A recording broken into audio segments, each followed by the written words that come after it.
Sang Sabda sudah menjadi manusia dan tinggal di antara kita.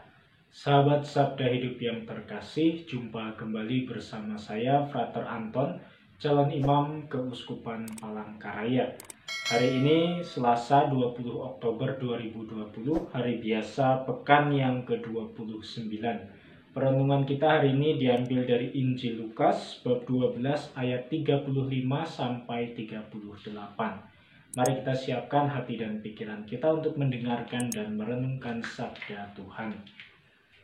Dalam nama Bapa dan Putra dan Roh Kudus, amin. Semoga Tuhan beserta kita sekarang dan selama-lamanya.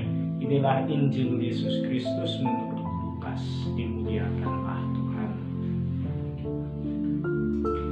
Yesus berkata kepada murid-muridnya, "Hendaklah pinggangmu tetap berikat dan pelitamu tetap menyala. Hendaklah kalian seperti orang yang menanti-nantikan tuannya pulang dari pesta nikah, supaya jika tuannya datang dan mengetuk pintu, segera dapat dibukakan pintu. Berbahagialah hamba yang didapati tuannya sedang berjaga ketika ia datang.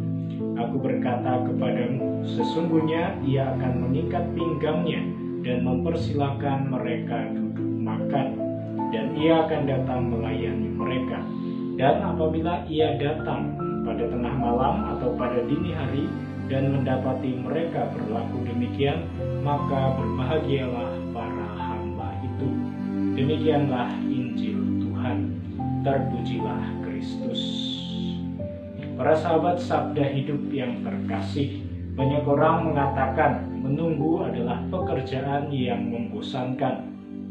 Apalagi kalau yang ditunggu-tunggu tidak kunjung datang. Menunggu seolah menunjukkan suatu kegiatan yang berada dalam ketidakpastian. Menunggu menjadi membosankan karena kita telah lebih dulu memiliki harapan yang menggembirakan terhadap seseorang atau sesuatu hal yang kita tunggu-tunggu. Sehingga ketika seseorang atau sesuatu hal yang kita tunggu-tunggu itu datang, kita merasa senang karena kita tidak sia-sia untuk menunggu. Sebaliknya, bila yang ditunggu-tunggu itu tidak juga muncul, kita akan merasakan kekecewaan. Dalam teks Injil Lukas yang baru saja kita dengar tadi, Yesus mengingatkan kita untuk senantiasa berjaga-jaga. Apa yang sebenarnya sedang kita nanti-nantikan?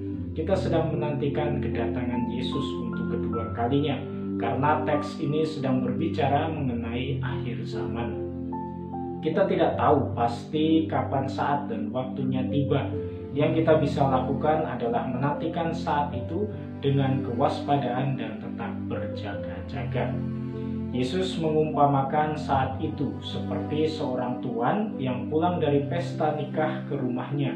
Di rumahnya, pelayannya telah siap sedia untuk membukakan pintu rumah dan menyambut kedatangan tuannya. Yesus menginginkan kita agar dalam penantian kita menanti kedatangannya, kita pun berlaku demikian. Ketika ia datang, kita telah siap sedia dengan penuh kegembiraan untuk menyongsongnya. Maka penantian kita selama di dunia ini bukanlah suatu penantian yang tidak pasti atau sia-sia. Penantian kita juga bukanlah penantian yang membosankan. Justru dengan waktu yang ada ini, kita bisa melakukan hal-hal yang perlu sebagai persiapan untuk menyambut kedatangannya. Kemudian dalam bacaan pertama yang juga akan kita dengarkan, yaitu dari Efesus bab 2 ayat 12 sampai 22, Rasul Paulus menegaskan, oleh karena Kristus maka kita memiliki pengharapan. Kita telah dipersatukan, didamaikan kembali dengan Allah melalui kurban Kristus. Melalui pengharapan akan Kristus, kita memiliki iman yang akan menghantar kita masuk bersama dengan Allah dalam kediamannya. Sahabat Sabda Hidup yang terkasih, maka melalui wejangan dari Rasul Paulus dan juga pengajaran Yesus hari ini, kita diajak untuk tetap bertekun dalam kewaspadaan dan sikap berjaga-jaga.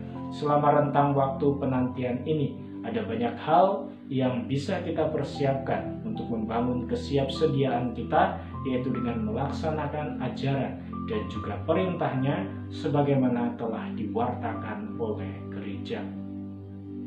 Semoga Allah yang Maha Kuasa memberkati kita, melindungi kita terhadap dosa, dan mengantar kita ke hidup yang kekal.